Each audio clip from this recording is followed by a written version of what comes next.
J'ai lu Madeleine avant l'aube de Sandrine Colette. L'autrice nous plonge ici dans le milieu paysan, dans un siècle passé. C'est difficile de savoir exactement quand, je dirais peut-être 17e siècle. On sait en tout cas qu'il y a des maîtres qui possèdent des châteaux et puis des paysans qui cultivent les terres des maîtres. Les seigneurs ont tous les droits sur les paysans, donc droit de cuissage sur les femmes.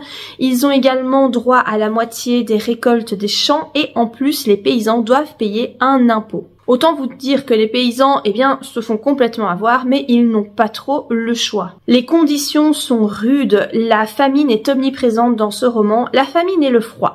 Il y a beaucoup de scènes qui se déroulent durant l'hiver, donc je dirais ici que le roman se porte sur 2-3 années, mais vraiment il y a beaucoup de scènes qui se passent pendant l'hiver, des hivers qui sont rigoureux avec de la neige, du gel, un gel tellement puissant que la terre est aussi dure que de la pierre, des étés qui sont pas toujours terribles avec des gelées qui surviennent au mois de mai et qui donc ravagent les récoltes, et qui dit absence de récolte dit famine pendant l'hiver, donc c'est vraiment très difficile pour ces gens. On les voit galérer, vraiment racler les fonds de grenier, manger même des choses qui sont à la limite du pourri parce que il y a plus que ça. On voit aussi certains qui disparaissent, les plus vieux, les plus jeunes également, car ce sont les plus faibles et en cas de famine, en cas de maladie, ce sont les premiers à partir. Clairement, les conditions de vie étaient très difficiles. Nous suivons 2 familles de fermiers. Dans chacune des familles, il y a donc une épouse et un époux. Les épouses sont jumelles.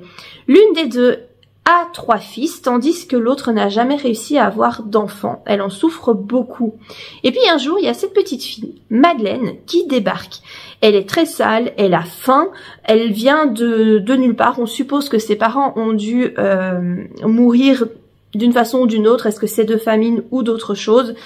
Dans tous les cas, la jumelle qui ne parvient pas à avoir d'enfant va décider de l'adopter. Madeleine va se comporter comme un garçon. Elle va suivre les 3 garçons donc de l'autre jumelle dans leur jeu. Elle veut prouver qu'elle a autant de force qu'eux, qu'elle vaut autant qu'eux. Il y a donc un petit côté féministe au roman puisque vraiment les femmes sont mises en avant de par leur force de caractère, vraiment le fait qu'elles ne se laissent pas abattre et qu'elles trouvent des ressources insoupçonnées en elles. Il n'y a pas de grands objectifs à ce roman, vous n'avez pas une intrigue incroyable, on est plutôt sur un roman contemplatif. L'autrice nous explique, nous démontre ce que vivaient les gens à l'époque, comment ça se passait sur 2-3 ans. J'ai trouvé que le roman était très immersif, vraiment c'est bien écrit, bien que la plume soit très particulière, vraiment j'ai trouvé ça étrange. Alors le vocabulaire est bien utilisé, j'ai apprécié, mais par contre il y a des fautes de ponctuation volontaire tout au long du roman et des grosses fautes. Il manque souvent des virgules, il n'y a pas de points, je sais pas, il n'y a pas d'ouverture de guillemets pour un dialogue, etc. C'est assez particulier, c'est complètement voulu puisque on retrouve ça dans tout le roman et ça m'a un peu désarçonné au début parce que j'ai pas trop compris pourquoi. Après je pense que ça ajoute au fait que ce soit très immersif et que l'autrice a peut-être la volonté de montrer la simplicité des paysans de l'époque. Voilà, je ne sais pas très bien, je ne comprends pas trop le choix.